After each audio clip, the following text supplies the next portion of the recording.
creating a culture of love.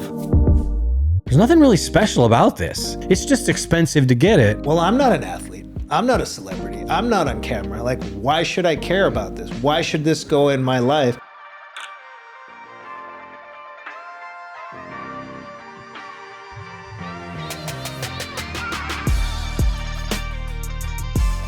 We got Dr. Jason Wersland in the house. We're in the Live Through Love studios. Thank you for coming in. Thanks for having me. I love this setup. Yeah, and you are the man, the myth, the legend behind my favorite, Theragun, aka now known as Therabody, because obviously it's more than just what you started as. But like, what led you here?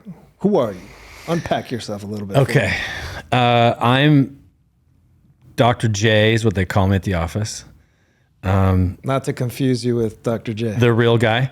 I met him a couple of weeks ago for the first time, and he came to me and said, "Hey, I hear you're a chiropractor at my back. I'm golfing, da, da, da." And I said, "My name's Dr. Jason. They call me Dr. J. Are you okay with that?" And he's like, "Of course I'm okay with that." Never be that guy. Yeah. I created the very first Theragun in January of 2008, after I was in a motorcycle accident. In 2007, November 2007, I was splitting traffic in LA, and a car realized it was going the wrong direction and veered in front of me. I didn't see him coming, and I'd T-boned the side of this car. I had a lot of soft tissue damage in my neck and down my right side.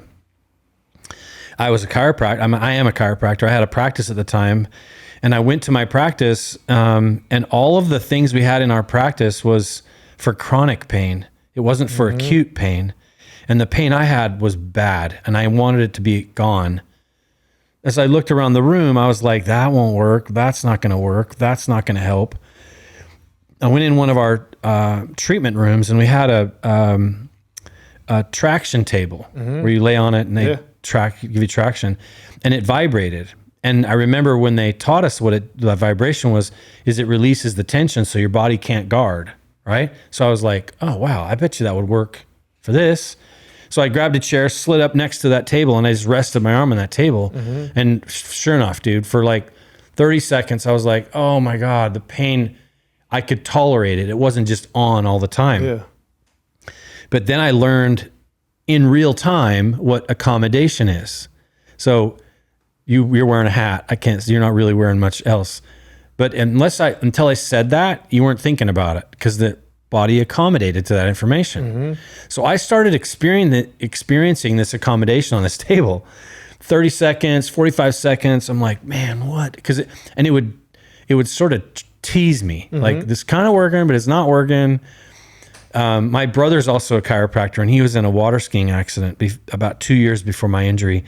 And I remembered him using something that was round and it vibrated, but at the time, it was his problem. I wasn't really focused on what he was doing until I had my issue. And I was like, bro, what was that you were using? He told me, what is it called? A vibracussor. And I asked my business partner, have you ever seen one of these? And he said, actually, I do have one. It's in the closet. I never use it. They're so old and beat up. It's not something I use. Like a movie, I was rummaging through the closet. I found it, pulled it out. I'm like, oh my God. I called my brother and I'm like, bro, is this what you're talking about? FaceTiming, you know? And he's like, yeah, it was about the size of a Coke can and had a dial on the bottom that would change the speed of the vibration. So I'd kind of find where I felt like it was good for my nervous system, and I would just hug that thing, thinking it was going to be better than the table. Yeah. But it wasn't. And so I started learning what vibration was and what it does to the body and why it was so easy for my body to accommodate to that. Because my pain scale was like as high as it could be. I had a 9mm disc bulge in my neck. Damn. Yeah, it was huge. And so the pain was on all the time. And so the vibration from the table and this thing would only work for a little bit. So now the accident was in November of 2007. The real pain started coming about a month later in November. Then through November into December, now January, I'm using this thing and I'm like, I want to throw it out the window, because I'm like, it works, but doesn't work. Like, what the heck? So I sat there one morning and I was thinking to myself, like, what is happening to my body? If I have something vibrating against my body, it's never leaving the body. So like my watch or my wedding ring, my body will get used to that. Yeah. So I was like, well, what if I had something that like hit it and then came off and then back on. I was like, well, I'll just make one of those.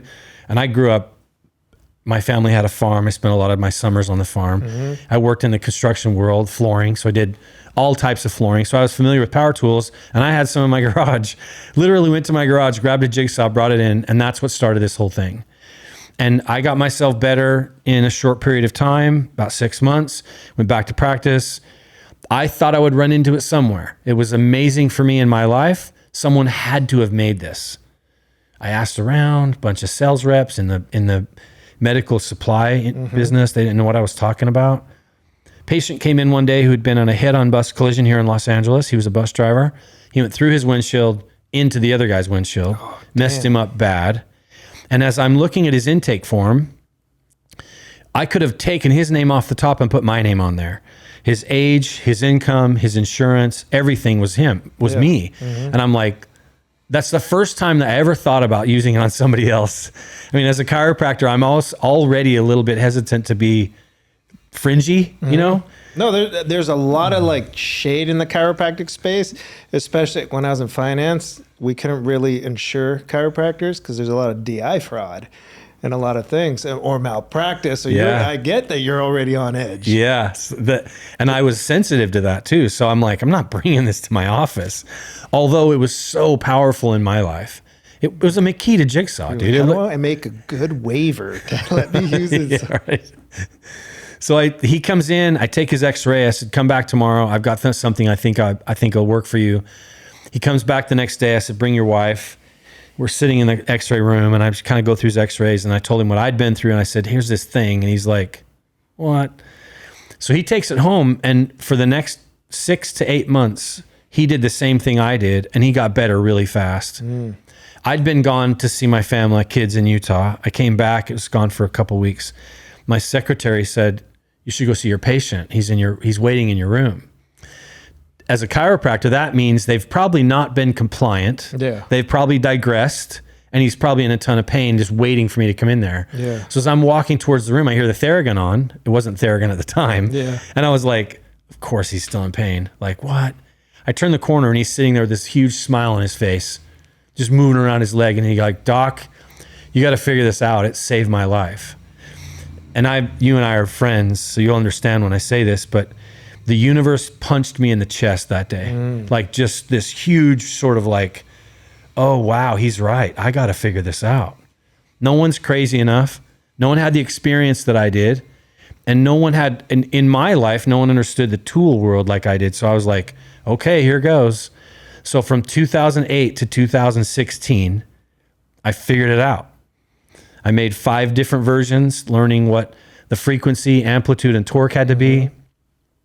The attachments, that ours are soft, where a lot of the other ones on the market are hard. Yep. There's a reason for that. And I learned that through those years. I worked with neuroscientists. I worked with every specialist that I could work with that were friends of mine, especially here in LA. It's such a close network. So when we launched in 2016, Theragun, like you were talking about, we already had celebrities and influencers and all these people at the time that were like ready to share. And that thing looks really cool on Instagram, No, for sure. So that's how it started. In 2019, we realized what you were saying, that there's a big opportunity in this space of wellness and self-care that's sort of untapped in a lot of ways. And a lot of the things I was seeing behind, I work with a lot of professional teams and some of the best athletes in the world, and I would see what they have, and I'm like, there's nothing really special about this. Like, you don't need a license to do it. It's just expensive to get it. Yeah. How can we make these available, democratize that stuff for the everyday person? So that's been my quest since the very, very early days, is like, how can I take cupping, for example? We just came out with cupping. Yeah. How can I make that idiot proof? How can I hand it to someone and have them be like, wow, this is a cool experience, without fire and all that other stuff that comes around cupping. So that's how this whole thing started. And I'm going to land the plane with this. People say, oh my God, look how big you guys are. You guys have grown so much, and and I agree. It's way bigger than I thought it was going to be. However, my goal is to have every household in the world have a Theragun or something like it. Yeah. And I think to myself, if we've sold to 1% of the world, maybe 2% of the world, that's what, 20 million? I don't think we've sold that many. Mm-hmm. Dude, we should be at least 10% of the world. Yeah. So we have at least 10, maybe 8 times more to grow. So that's what drives me every day, is realizing there's so many more people out there that just don't know what it is. Mm-hmm. So yeah, that's my story. That's who was that good unpacking? It was a good unpacking. I love it. I'm going to give you some kudos. We're going to dive into that. But let's just say the goal is 1 billion people. Just put a number on it. Love it. Yeah. 1 billion people, right? We're almost at 9 billion, 8 and change or something like that. Yeah, 1 billion people would be amazing. 1 billion people. That's the goal. Yeah, that's amazing. It's a lot of people. My goal is to, reach 2 billion people. I had to put a number on it a little bit ago, too. Ooh, I love that. So I'm like 2 billion people wearing love, acting in love, living through love. But one, kudos to you, because it's kudos to everyone. People have a lot of ideas. People have great ideas, but it's about executing the idea. But you also said, I had the wherewithal. I seeked out, went and got the knowledge, talked to the people to make this a reality. Because in 2009, I was looking at a Sawzall and I put a nub on that thing and I was doing the same thing with this. Yeah. And I didn't think, I'm not inventing it. I'm just like, this looked like a good idea. And we kind of spread it in the CrossFit community. Yeah. And all of a sudden people had Sawzall everywhere. I think mine was it wasn't, I have a DeWalt everything else, but I think it's a Ryobi. It's lime green. Yeah. So it's a Ryobi. Yeah. And that's what I put an epoxy, cut the saw off, put a tip on it because you couldn't really do anything. And that's it. And that's what I used before my CrossFit competitions. But the kudos is in the fact of just, you saw it, you used it, you work with it, it's not the idea, it's the execution. It's the vision and the passion and the intention behind what you're doing. That's what matters, and that's what's going to go the distance. Yeah. So there's that. So thank you. Take that on with you. I mean, there. it's consistency, persistence, and a little bit of delusion got me through a lot of the hard times. Yeah. And there's always going to be hard times. The funny thing, most people probably think, Jason's like overnight you're this. No, it's not overnight. No. And I'm actually 28 and this is look how gray I am. I'm kidding. Yeah. The gray comes, man. Is from the wife. But it's a beautiful story. I'm excited for your vision, where you've been growing. It's been leaps and bounds. But also let me preface, why do I have a health and wellness doctor of chiropractic on here? Because that's one of the pillars of living through love is it's your health. It is your wellness. It's not just training, mental health, and all of this. And I really want to talk about how does this fit into that holistic wellness and mindfulness space? Because there's a lot of snake oil in that industry. Yeah. Right? Yeah. And how do we start activating this practice amongst other things that we're doing? Because sometimes I got to meditate now. Now you want me to use a Theragun. Oh, now you want me to do this. And then I got to stretch and I got to yoga and I got to breathe. And it gets very, very noisy and almost impossible. Yeah. So how are you sifting through that and making sure that this becomes an easy thing to use? And not just a great question. I mean, I think, like you said, you try and do everything that you ideally want to do before you start your day. Mm-hmm. That's sometimes 3 hours if you really needed to do everything everyone recommended you do. I think if we can get something my focus is finding something that's efficient and effective, that doesn't take a lot of time, then it's much easier to implement that into your routine. Mm-hmm. So we were talking about a minute ago about the different reactivate, recover. They're like less than a minute in some of those places. Yeah. You're doing biceps, it's 15 seconds on one bicep, 15 seconds on the other, and you're back to the reps. So I think for me, that's one of the things we focused on, creating the science around that idea. And then the other thing is understanding that our nervous system has a parasympathetic nervous system and a sympathetic nervous system. Mm-hmm. And our sympathetic nervous system is always on. Like you wake up in the morning, you drink coffee, and you got to get out the door with your butt on fire. Yeah. That's your sympathetic. And thank God we have that because it gets us through certain things. Mm-hmm. Fight or flight, running from a bear. I mean, I don't know how many people have had to actually do that, but Cocaine bear. yes. Can't outrun that one. No. And then what's really, I think what you're asking, I really want people to understand this. To activate your parasympathetic nervous system is not easy. Especially when you have your phone, stimuluses, kids, your wife, work, all those things that are coming at you where it's like you're at war and your body's on all the time. How do you turn on your parasympathetic nervous system? Love comes from that space. Yeah. So if we can activate our parasympathetic and get you into a better state, you'll fall asleep faster, your recovery will be better. You're not recovering unless you're in a parasympathetic state. A lot of us, we were just talking about this, but a lot of us go to bed late, have to wake up early the next day, and you do that 3 or 4 times in a row, you're not going to get a really good REM sleep. Your latency sucks, like all of that stuff. So And you can't catch up. You can't bank sleep. That's the worst part about it too. Like I just got back and I started off my week this week, Monday, and I was in the hole. Like I got in at 2 a.m. and I had to speak at 8 a.m.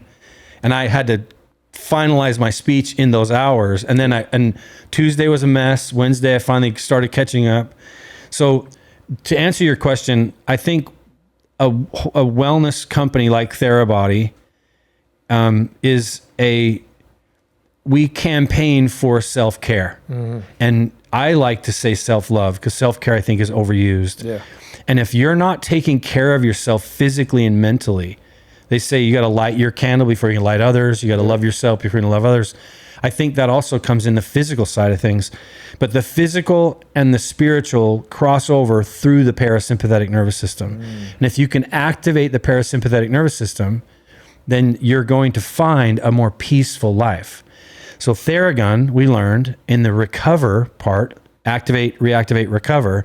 When you use that on your body for 2 minutes or more, you actually turn on the parasympathetic nervous system. You start getting tired, you get out of your head, into your heart, into your body. That's why breathing is such an important thing, because you're paying attention to something that's outside of your head. And you talk to anyone that has had any sort of mental issues, they want to stay busy, whether it's running, working out, their art, whatever their thing is. So this is a really easy subject for me to talk about because I've seen it happen so many times. I have a stroke patient that his nervous system is like it's being electrocuted all the time. And he comes in and he's just cramped up. And I work on him for 10 minutes, dude, and he is in heaven. And what it can do for him. And he just says, he texts me all the time, I love you so much. That's where that comes from. Yeah. That's that space. It's not just him, it's all of us. So you look at a Theragun, you're not like, oh, that's going to make me feel love. Like you think like it's, no, for sure. Yeah. Like you're like, what the, but if you start to understand a lot of the science that we've spent a lot of time on. So that's where I think you and our paths cross is it actually allows you to turn on your love button. And we're talking about, because we'll take breathing, for example. We don't have to think to breathe. It just happens, right? There's some stuff that's always happening on autopilot in our bodies, but we can also access and control our breath. And by controlling our breath, we can reduce our heart rate, reduce emotional chaos, reduce anything we want, and bring ourselves all the way down, right? Some of the things with my Apple Watch that I notice, your resting heart rate is decreased. Like how low my resting heart rate is or my recovery rate is. And I'm getting older. I get older every day. So the more I could geek out about these health metrics, because I'm an exercise science major. So I went to CSUN, I got my kines, I did all kinds of lab testing, VO2. So I geek out over that stuff still as well. And realizing like, wow, I improved my resting heart rate and my metabolism and everything by 26% in the last week. Like that's huge at our ages and what we're doing. Double digits, that's huge. High stress entrepreneur running around. So like taking control of that I think is important. But what I love also is the science you're putting into it. I've been playing with the app. You've paired it with meditations. Like I don't have to meditate separately, a thing I already struggle with, but I could Theragun myself or goggle myself with some of the cool things you guys have and meditate at the same time and zone out. And there's a timer. Okay, I only have to do this for 6 minutes. Anyone can do 6 minutes, right? Yes. But you also I love that you're calling that out, because there's so much intention behind that. And I'm noticing that. I'm just noticing. You didn't even say go play with that. Oh, I can register the app. Let me go check it out. And I'm having a good time with this because I'm someone that, as a high performer, I don't have time to add more things to my life. You know, it's like I want stuff that's going to be efficient and work for me that I can walk the line with. But also, if you look at the snake oil part of health and wellness, right? Well, that whole massage industry, I remember growing up, these weird things at Sharper Image, and like they're just trying to sell you a thing for a couple $100 that doesn't work. Yeah. This to me isn't that. You're not just selling a thing, you're tapping into a community and a program. And I think the program is the coolest thing, because there's probably people in our generation or the older generation that you probably deal with of the Sharper Image days. How has any of that have come up? Yeah, I mean, I'm just, when you started talking, I just had a conversation with a guy in Florida on Monday, who's a gym owner. Mm-hmm. I won't mention the gym. It's a good one. And he came up to me and said, "Hey, how you doing, Doc?" I'm like, "Good." And he's like, "I got to tell you a story." And I said, "What happened?" And he goes, "I got someone stole my Theragun." He lives in Canada. He's like, "Someone stole my Theragun," and I was so frustrated. I didn't want to go spend $500 or $600 again, so I just thought I'll just go buy a knockoff. So he said, I bought a knockoff. Thing breaks about 3 weeks later. Yeah. So I thought, I'll just go buy a Theragun. And he said, having experienced that and then coming back to yours, he said, "I can see and feel your intention behind this." And I was like, "Thank you," because I feel like when you feel what this is doing to your body, there's a lot of work behind that. It wasn't just like throw this on here and do this and here you go. So when you say that it's tough because there's so many knockoffs out there. Yeah. And we spend so much time dealing with that. I mean, we've got over 400 patents, which is great, but you also have to protect those, which costs money. But at the same time, I truly feel like, and I hopefully people don't think I'm a stranger a weirdo when I say this, but I truly feel like people are going to find the truth about this stuff. And when they feel our products, they're going to be like, "Oh, okay, this is the real deal. The other ones aren't." Yeah. And maybe that's just my way of consoling myself with all the competitors that are out there, but I've also seen it really work that way and really happen. So yeah, I run into them a lot. I think competition is good because it makes you sharper. For sure. It makes you think differently than you would if you were the only guy on the road, on the block. So I appreciate it, but there's also, guys that are doing it out of their garage and Alibaba, and it's just like, really? Yeah. That sometimes I see them copy our attachments and I'm like, do you know what went behind that? And you're just going to pick it up and make one? Yeah. So no, I agree, and I can relate. And here are a couple of things there, because what I just say, there's almost 8.5 billion people on the planet. The knockoffs are going to go to the people that are going to go to. And eventually they might find their way to you, but it's not going to affect you and who you're actually going to. Because look, I got 1,000,001 copycats in the world. I didn't invent using the word love. I do it my way, and there's a lot of people copying. I've got the trademarks. I've spent the money on the lawyers. And I have this whole thought like, well, if I'm operating from love and abundance, do I need to go after all these people? Yeah. Well, yes and no. I spent the time to protect it, but now it's taking money from my kid, my future, my growth, or people confuse me for a lesser product, right?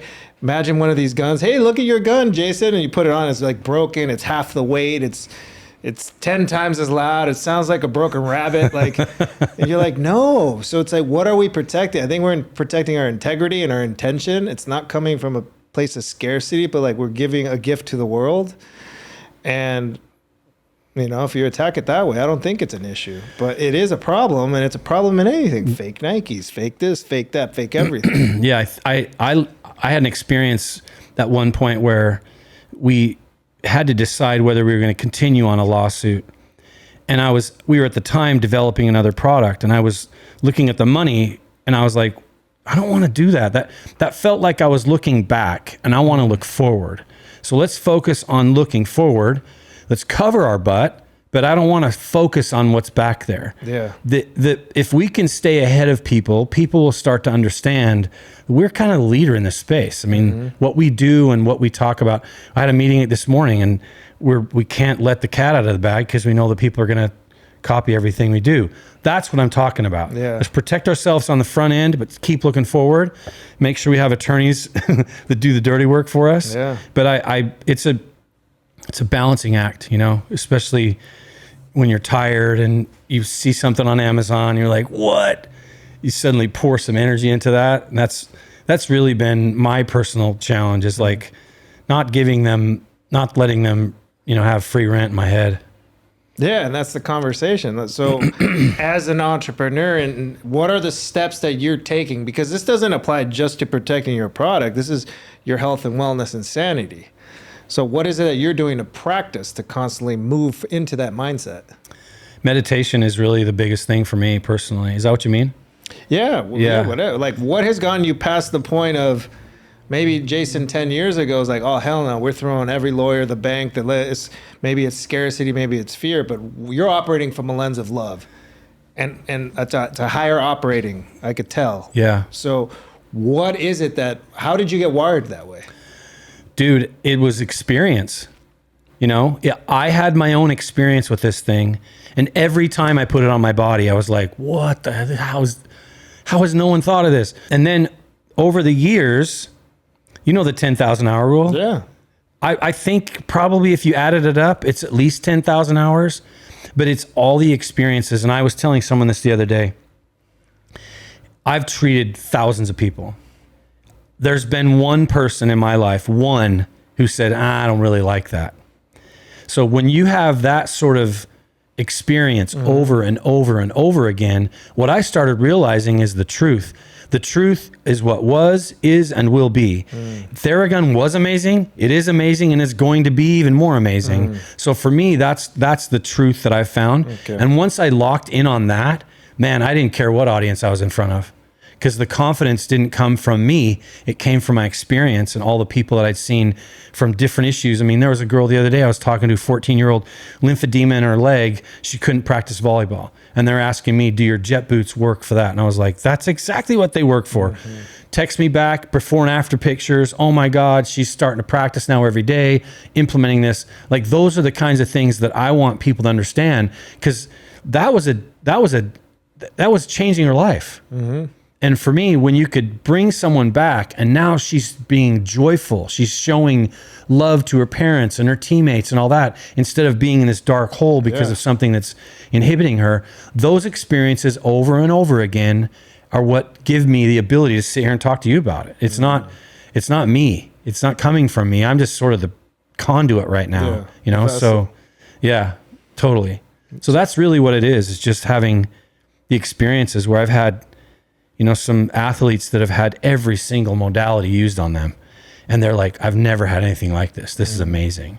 You hear that, 100 times. At some point, it's not my belief system. It's like, it is what it is. No, that's the thing. It's not so much validation either. It's like the acknowledgement of you digging into the process, the journey, trusting it. And now the universe is just saying, hey, this is what it is. This is from constant forward motion is what I always say. Keep going, moving forward. Eventually, it'll all catch up to you. Take a shortcut, you go off the path, go off the rails. That catches up to you too. Yeah, that catches up to you too. I also think another thing that you and I have had conversations about this to some extent is, for many years, I wasn't doing it for the money. And so at the core of what I was doing wasn't for the finances. And I had to learn this idea that the money will come if this is right. Yeah. And so I talked about the truth a minute ago. I knew that what I had was truth.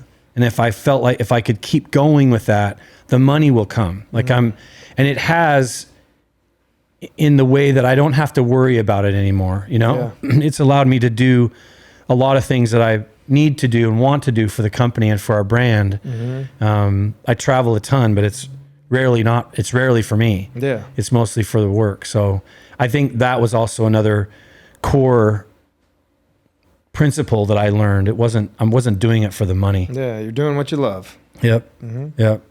And that's important, because if we're working, again, I was on that slog.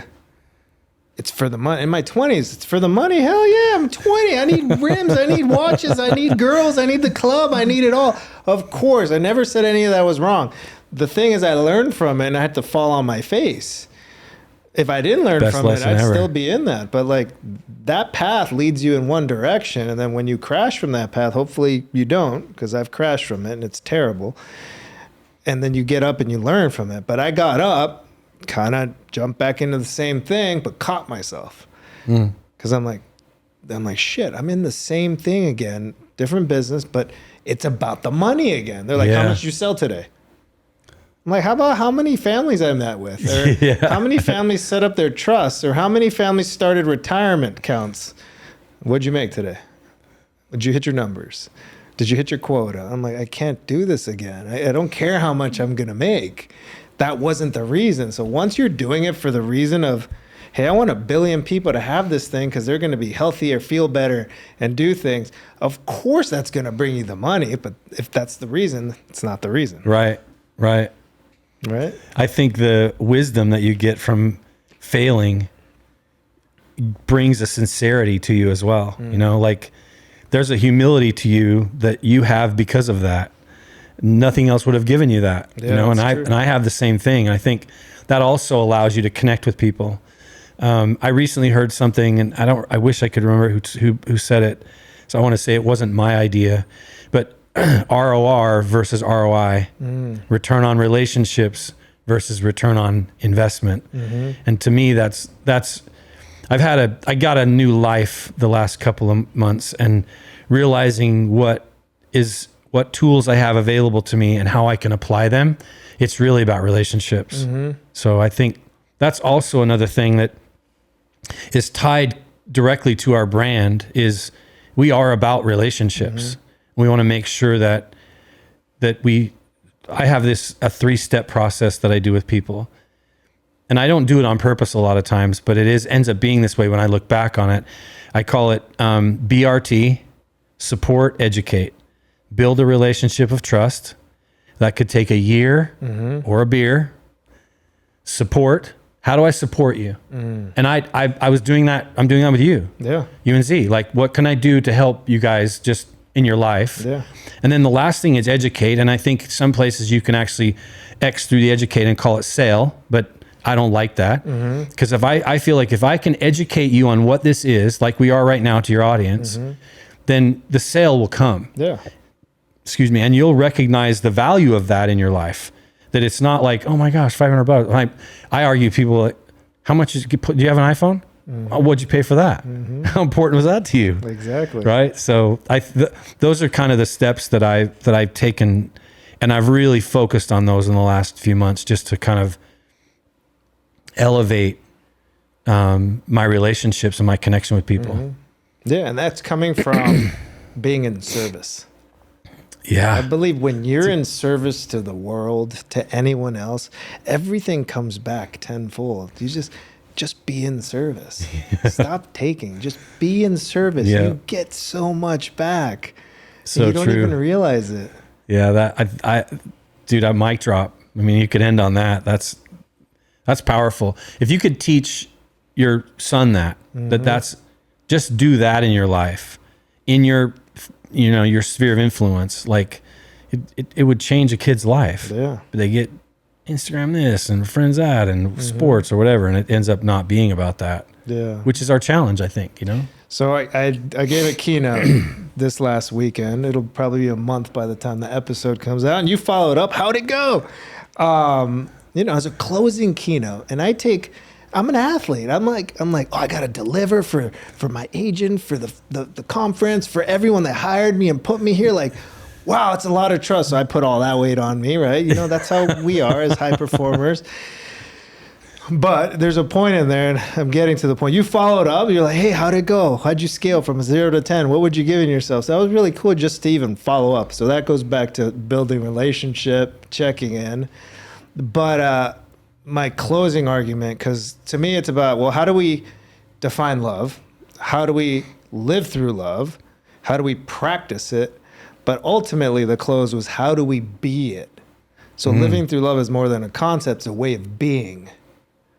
And how is my son going to ever learn anything? I have to live and embody it because I'm his example. He watches everything I do. So I didn't learn self-love from my parents. I had to go and learn it, right? Different generations, different everything. It's no knock to them. Yeah. Just, we all come from different They had things. their challenges different than ours. Yep. But, you know, what I say is my son will learn self-love by watching how I love myself. My son will learn how to love by watching how I love his mother. And I can only be that for him to learn it. Because I can't tell him, hey, dude, go love yourself. Hey, go love your mom. Say please and thank you. But you don't do it, Dad. Why do I have to, right? Like that's what's going to... So I have to be it. So I say we just have to be it. And it takes practice. Yeah, it's consistency, you know? Little bits every day. What you said about your kid is so powerful. My kids are older, and it's really cool to see them exhibit the things that you showed them, you know, when they were younger. And you're like, oh my God, I'm so glad I did that. Yeah, you're like, at least I did it enough, you know? I hope they got the good things. Oh, they got that bad habit. Oh no. I mean, obviously they're going to get some bad. They're going to get some good. That's their journey. Half of you and half of their moms. But let's focus back a little bit. So you've been able to work with some of the best, some of my favorite athletes, celebrities, you name it. And it's real easy for someone to say, oh, that product is for a celebrity. They have the money for it, or they have this for it. And I know it's expensive. Anything good is expensive. But if you really look at it, what's more expensive? A trip to the ER? A bunch of sessions with a bad chiropractor? You know, and I've been there with some bad ones. Or you get this. So it's like, well, I'm not an athlete. I'm not a celebrity. I'm not on camera. Like, why should I care about this? Why should this go in my life? How can it affect the regular person, let's say? The mom, the dad, That's a great question, and I get it a lot. Why do you work with athletes? You know, why do you spend so much of your time on athletes?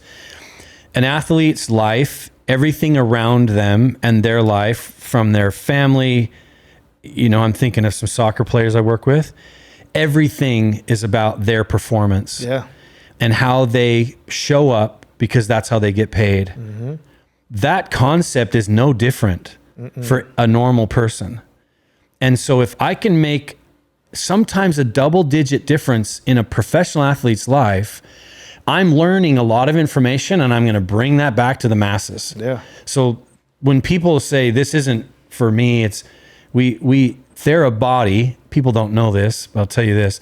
Therabody came from us contemplating a campaign called Theragun, for every body. And that sort of led us to this Therabody idea. So I did a live this morning about female Mother's Day is coming up, and I did a live about female care and how females minimize their issues, and we don't. We like, you know, hang nail, and it's like the end of the world. But being able to see that from that perspective and look at it from so there's two things. Professional athletes taught me a lot. I'm going to learn how to take that back and find the things that help them and give it back to their people. And then the other thing is, as a physician, I look at things as you'll get this. It's most of our problems are musculoskeletal. It's typically not cancer or like some other infection or something. It's usually musculoskeletal. So if I look at it from that lens, that's an athlete, that's my mom, that's your son, that's everyone, because we all have those muscles, bones, blood, tissue. We all have that. Ronaldo has it, and you and I have it. So I hope people recognize, like you just said, and we're constantly trying to value engineer our products to make them more affordable, but not sacrifice on the science and the application and the effectiveness of it. So that's really been the challenge that I'm really proud of with our teams and what we've been able to do over the years. We've got some new products that are coming out in the next few months that I think are going to show that even more, how we've been able to do that. So yeah, it's not just for athletes. It's just athletes.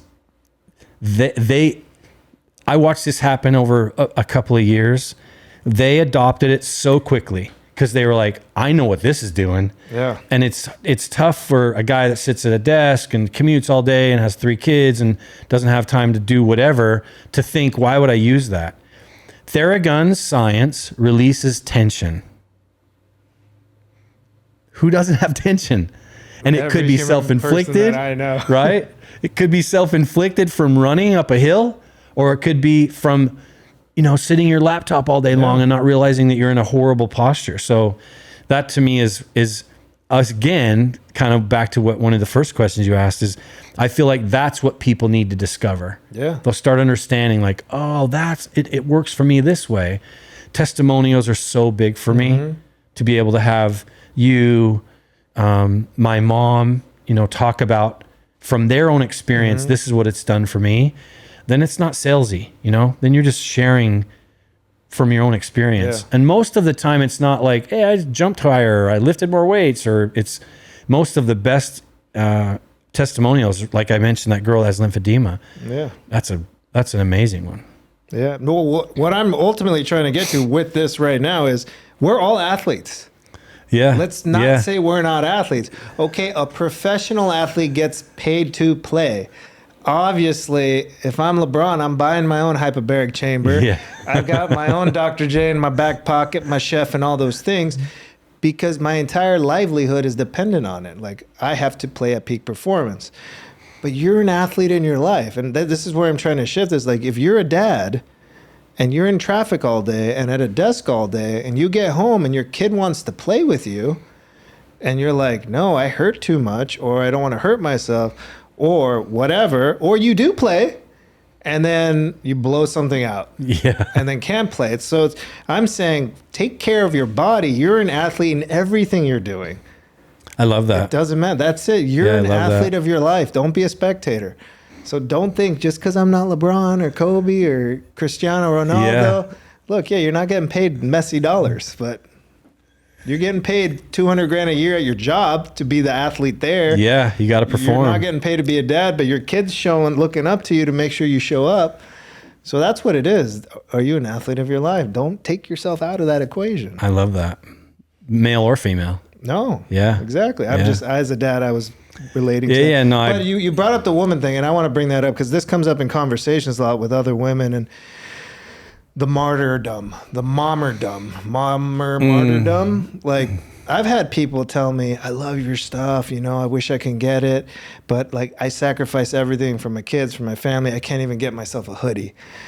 And I'm just sitting here like, you can't get yourself a hoodie? Like, what's happening? And I start like, what do we need to unpack here? Like, what's going on in this woman's life?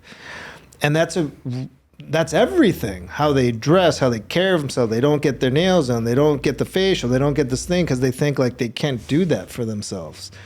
Luckily my wife's big into self-care, because if she didn't do that and had all the other pressures, like, how do you deal with that in life? Yeah. So this is important. All this kind of stuff, like, moms shouldn't forget themselves. Moms endure, and I think allowing them to give themselves a break from having to endure, whether it's menstrual pain or the psychological issue, having kids and not knowing what's going on. Like, there's so many things. Yeah. I've seen. I've worked with a lot of patients over the years, male and female, and one of the common traits is females always minimize their pain. They're always like, no, I'm okay. Then you start digging in and unpacking a little bit, and they're like, you're like, how the heck are you living with that? Oh, that's nothing. I got 3 kids and I got a job, and so they like dig into this space of, I just had to deal. I want to focus on that. I think over the next few years, I want to bring light to females. I mean, they're going to run the world, in my opinion. I think we'd be extinct if it was on men to have kids. The first man would have given birth, said, I'm out, we're done. Humans are game over. I was on a panel in New York a few weeks ago, and this professional athlete, a WNBA player. It was her turn to talk, and the moderator asked her a question, and she said, "Before I answer that question, I want to make a statement. Everyone in this room is from a woman. I'll start there." And I was like, so obvious. But like, we don't, Mother's Day, one day a year that we focus on mothers. Yeah. Yeah, I think we could all do better in that aspect, in my opinion. I agree. The day You talk about love, and service. They're such a good example of that, I mean, we wouldn't be here without them. With their faults, with their greatnesses, with their everything, at the end of the day, without women, we wouldn't be here. Which is just like, I don't want to get into politics or anything, but like, we should have had a female president forever ago. Yeah, right. Like, I don't understand why that's even a conversation. To me, I don't see a difference. Physically, obviously, there's a difference. Like, you take the strongest man, the strongest woman, there's a 30% difference. Like, we're just genetically made different. Yeah. But besides that, Yeah. Besides that, women take it all. Yeah, I agree. It's cool to honor them. So, let's talk about love a little bit. How do you define love?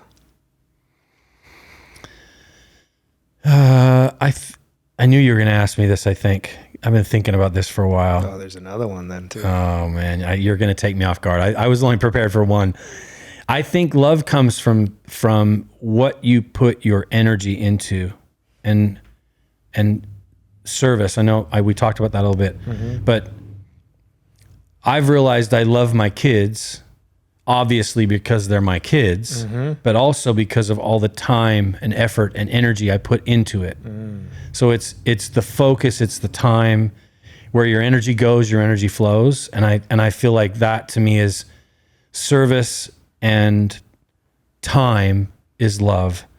Now, someone could probably psychoanalyze everything I'm saying, but I also feel like when you in a relationship, if you're not serving that person with long patience, then you're eventually going to stir up some ugly emotions. And I've been through that. I've been through a divorce, and it's a horrible place to be. But love to me is that. It's service and time and attention and putting energy into something. And that's why I love Theragun, Therabody so much. That's the same thing, but it's different for humans. But that's my answer. I don't know how I did, and now I'm nervous for your second one. That's great, Him. It is on a scale of 1 to 10. There is no right answer. Honestly, love in the English language is one word. And if you look up what it means, it's like a strong emotion or feeling. That's it. But we actually ask people, every single person will give you a different answer. Yeah. Some will go to what's a strong feeling? Right? We don't want to analyze how much work they've done or haven't done or what they're tapped into. Some will go way out here and do something else. It doesn't matter. I think it's beyond definition. At this point, humans are meaning-making machines. I believe that we can make meaning out of anything. So whatever you need love to mean to you works. What I think is it's beyond Mother's Day. It's beyond Father's Day. It's beyond Valentine's Day. It's beyond rom-coms. I think sometimes we get caught up in the romanticized version of what love is. And we get lost in the, roses, he loves me. Like, it's not that. It's not he loves me not. It's like he loves me when he doesn't want to love me. Right? That's powerful. It means he loves the homeless guy that has been thrown out. Doesn't mean you have to go do something about it. Just give him a smile. Like, it's everything. It's so much more than we think. And then the Greeks have 6, 7 different ways of describing love. Agape, the love for all, right? Philautia, eros, and a few other ones that I don't remember off the top of my head. But like, there's so many different ways. And I think when we start realizing that, it's going to be a better place. So you're great. A+. You're good to go. Thank you. Yes. But in relationship to love, how would you describe fear? I had an experience in my life that showed me what fear was. And it was profound. You and I can talk about this offline. And so from that experience, I started to understand that fear is the unknown. It's not knowing. It's just the not knowing. And the way I've overcome that is through self-love and confidence, like just recognizing, hey, I am everything I can be right now. And I'm going to move into this space from that instead of feeling lack, unknown. I've learned to trust my children's lives individually. There's times where you're like, ugh, don't do that. Cause but I've learned that they're so resilient.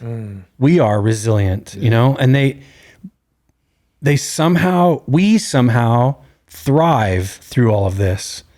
And I've learned to trust that in my kids. And I think that to me also took away some of the fear. I'm not with them all the time. When they were younger, I wasn't with them. And there's some issues they had, when they were younger with their personal life and stuff.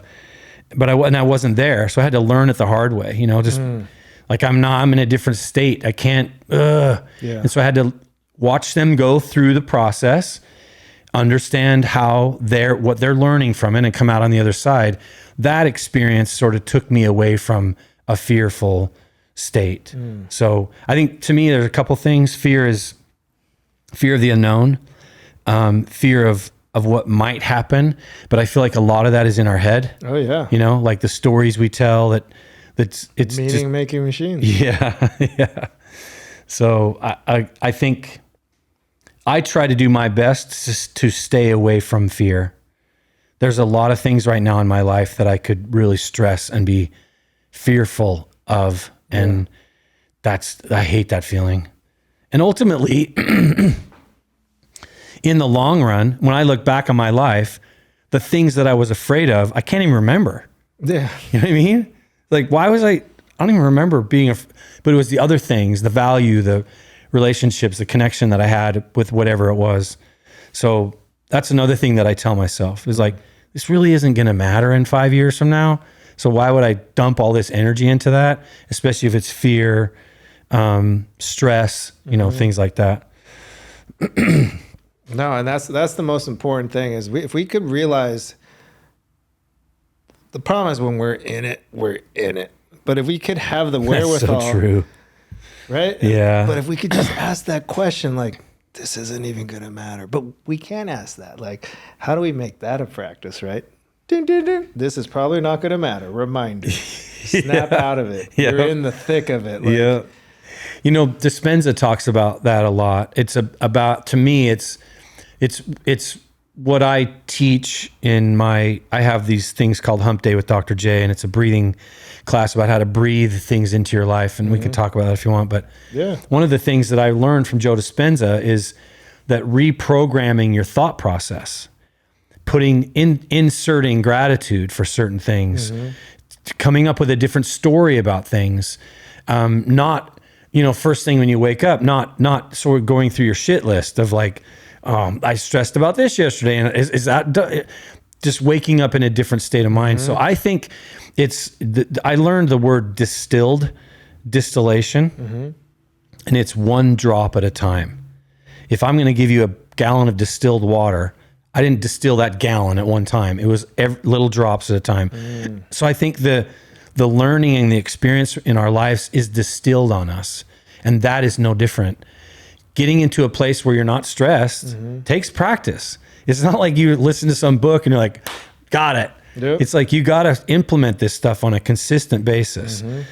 The Rock talks about some of the things that got him through to where he is in life, and consistency is one of the words he used. Yeah. So I think to me, it's the way you get out of those things is being consistent on new thought processes, new belief systems. And I love Joe Dispenza and his thought process about doing that. And I'm trying to implement that as well with people. Like, focus on 5 things. When you're stressed out, this is what I tell people. when you're stressed out, you got to make a list of 5 things that you want in your life. Better relationship with my kids, more money, bigger house, whatever those things are, not judging, but those 5 things should be something that every time you stress, that you turn your energy and focus on those 5 things, and then learning how to breathe those things into your life and using our breath and our nervous system to have it really start to resonate as true. Dispenza talks about that. If your brain can believe that it's true, it will happen. Yeah. You are what you attract, all those things, right? So I want people, if I could have, and this has nothing to do with Theragun, it has nothing to do with Therabody. If I could help my kids, I would have them make a list of 5 things, and they can change. You get a new house, check that off, add something new. But over time, focusing on those 5 things and learning how to breathe them into your life, the breath work resonates it in your nervous system, which helps your body believe it more, sooner, quicker, faster, whatever. So that's super important to me. That part of it is like, back to your question, it's consistently rewiring the way you think through things. Yeah. And you got to understand your past. Like, I have some crazy belief systems from my parents. It's the best they could do, but I deduced what I got from that, and I kind of look back on it, I'm like, that's not right. 2 things. It's not right what they meant. It wasn't their intention. Yep. And what I took from it wasn't right. Yep. So I've had to redo that. I see a therapist every other week. I think that's super important for people to just analyze their life and make sure that you're doing things that you'd be proud of. But yeah, that to me, that's one of the things, is just really working on your thought process. No, this is where this is leading down, but I want to highlight something. You said 1 drop at a time, right? Distilled water. And I think it's super easy to get lost in the next great self-help book or podcast or show or whatever. And I'm dumbing it down to a large category, and we take a fire hydrant, just a fire hose of it at us at a time. And then we can't even take anything from that because we just got buried by all of it. So then you're like, what just happened? Oh, the next one's out. Let me go drink from the fire hose again. Like, no, 1 drop at a time. So that right there is like, take 1 drop, read 1 page. The book, The Daily Stoic, what I like about it, it's 1 page. This is what I'm reading today. Sit with that and move on. But where we're going with this is, we operate out of love or we operate out of fear. And out of fear, we react. Boom, it's a reaction. Out of love, we could respond. So flipping these thought processes and these conversations is, how can I take the fear goggles off and put the love ones on? Oh, through love, I can realize they didn't attack me on purpose. They didn't know I was there. I used a cutoff on the freeway example. Someone cut me off. I was just thinking of that. If I'm in fear, I'm like, you mother... And you give them all the F-bombs. Like, I hope you get pulled over or you get into an accident. Like road rage is real. And then you just ruin your entire day just reacting out of that. Yeah. And you're in your car. They're not even in your car with you, right? They don't know what's happening, right? You're just yelling at the windshield. Yeah. Or if you're like, hold on, are we safe? Nothing happened? Cool. From the lens of love, reprogram, new frame of thought. This might be their last day going to work late, or they're going to be fired. This might be that they didn't see me. They didn't do this on purpose. Whatever. Make up whatever story you want, because you made up the other story too. Yeah. So make up a good story. Yeah. I hope you get there safe, because no one's really attacking us. No one in this world, unless they're a sociopath or a psychopath, is out to get another person on purpose. In business, there's a few exceptions. But for the most part, just once we start realize that, not take it personal, and we could breathe a little bit. Yeah. Be like, oh, okay. This is what's happening. So how do I start responding to life? So that's why it's like, what's love? What's fear? Where are we going with this? Can we breathe into it? Love the distilling conversation and the stressors in that. So this conversation is way more than Theragun. That was kind of on the top. How are you operating? How is this thing growing? You are the founder here. So here's another question, maybe tapping into ego. I'm the founder of this company. I'm the CEO. But now you're not. But now you're operating in your core genius. You were able to expand this thing into other places to help you elevate your vision and intention. But you had to do some work to get to that space, right? 100%. Yeah, there's been a lot of experiences over the years where I realized I've grown. You know, I was a hothead. You know, I felt like I had to make things happen. You know, if someone didn't get back to me, I was on it, you know, instead of just letting it flow. Yeah, there's been a lot of work, and I'm I guess proud could be the right word, but I'm proud that I recognize that process. That this thing is only going to grow as much as I do. Yeah. And if I don't expand, then it sort of gets damned. So that's a poem right there. I recognize that. And so I'm in a quantum medicine program because I want to understand more. I feel like if you don't know the language, you're not going to understand the words. Yeah. And the universe has some really cool languages, and I want to understand those languages and its connection with the spirit and all that kind of stuff. But the growth that I've experienced, you know, I mean, we've been through so much. It's been 16 years of this. And the stuff that I've learned and grown from, if I was who I was in 16 now, we would be where we were in 16. And people say, man, you took 8 years. I had to grow through those 8 years. Yeah. I wasn't ready for what happened in 16, but I am now. A friend of mine was like, we were walking somewhere and someone recognized me, and a friend was giving me crap about, you're a celebrity. And I said, no, that's not how I see it. Yeah. You know, like you were talking about how you thought when you were 20. Yeah. I think I probably would have 20 years ago, this would have ruined me. Yeah. You know, but I think at this point, my expansion and just understanding that concept, Tony Robbins taught me this in my 20s.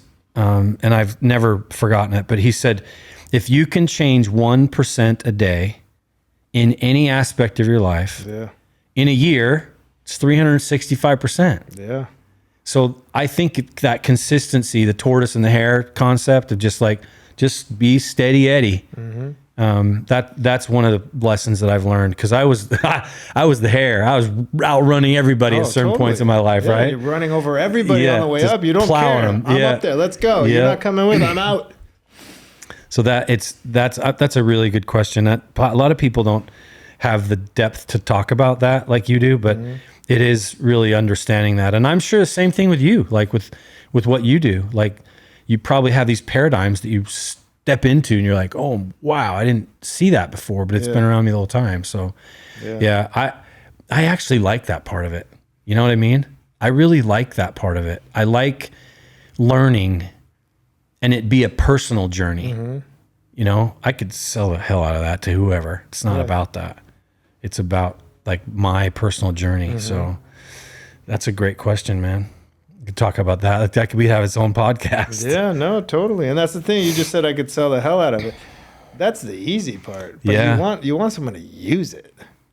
You know, it's like we could sell the hoodies and the paintings, but I say I'm creating a culture of love. It's so much more than a painting and a hoodie. Yes, I need that to feed the family and all those things.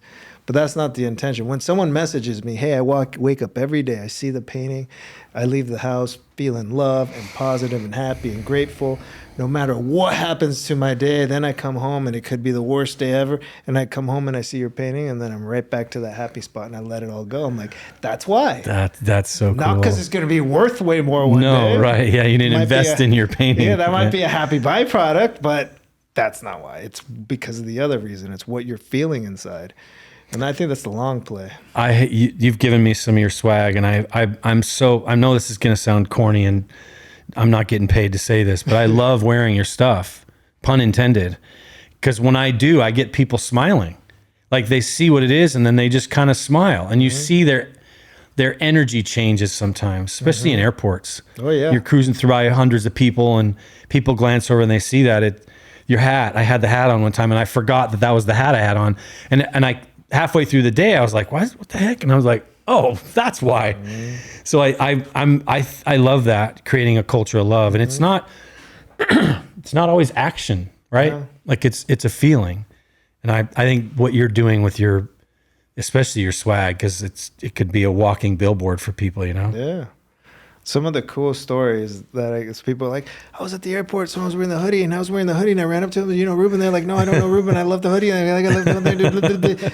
And I'm like, that's awesome, And I don't know how far and wide it reaches all the time. Sometimes I paint a mural, 1 million people drive by it every single day. There's a 10-story one in Oakland, huge, right by the freeway, like millions of eyeballs. I don't know how many people or what that impacts or what it does or what it doesn't do, but I know it's doing something. Do you know what I think is really important about that? You're not done. Yeah. Like that's not okay, that's it. That's not why you did it. Yeah. Like it's there. Amazing. Let's do more. Because of what the message is. That's what I really love about what you do and what a lot of other people that are in that space is it's not about that. Excuse me. It's certainly not about that for me.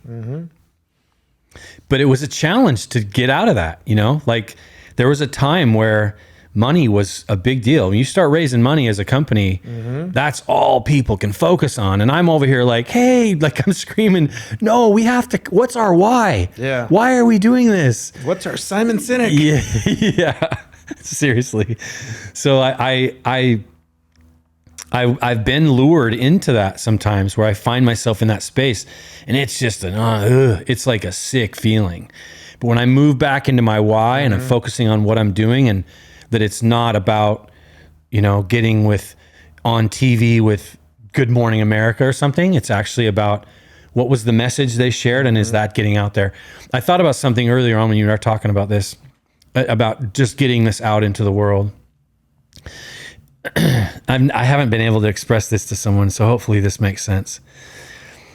I learned in the early days with Theragun that my voice only resonated so far. And if I was going to get this message out, I needed people whose voice resonated much bigger than mine. Yeah. And over the years, as I've built up to this voice, we talked about Ronaldo, and we have a relationship, and I've known him for years. Once we signed him, I saw that as his voice is way bigger than anyone else, like especially on Instagram. Yeah.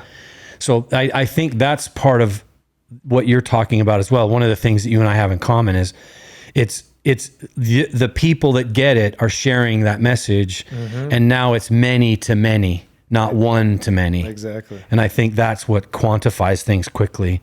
It's a cool thing to see. And I know you've experienced it. It's a really cool thing to experience. Yeah. No, the way sometimes I give an example is like if I stood on the top of a mountain saying, I'm on a world peace mission, let's do it. That might feel completely impossible. Could feel very narcissistic or God complex, like I'm going to do this. I'm like, no.